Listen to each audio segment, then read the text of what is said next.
ஜோதிர்லிங்கம் எங்கும் நீக்கமர நிறைந்திருக்கக்கூடிய எம்பெருமான் சிவபெருமான் ஜோதி ரூபமாக எழுந்தியுள்ள ஸ்தலங்களை ஜோதிர்லிங்கம் அப்படின்னு சொல்லுவாங்க.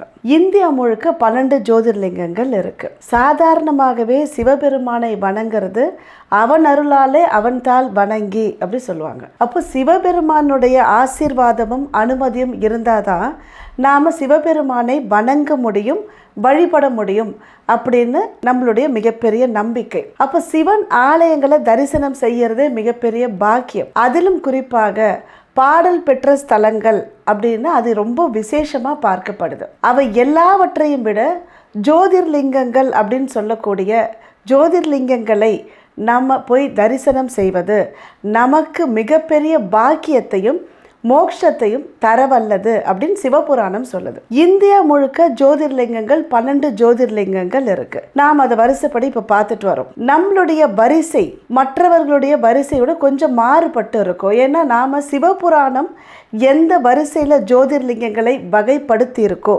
வரிசைப்படுத்தி இருக்கோ அந்த வரிசைப்படி நம்ம பார்க்கறதுனால 1-2 ஜோதிர்லிங்கங்கள் முன்னுக்கு பிறனா இருக்கிற மாதிரி தோன்றும். ஆனால் சிவபுராணம் சிவ மகாபுராணம் நம்மளுக்கு இந்த வரிசைப்படி தான் சொல்லியிருக்கு.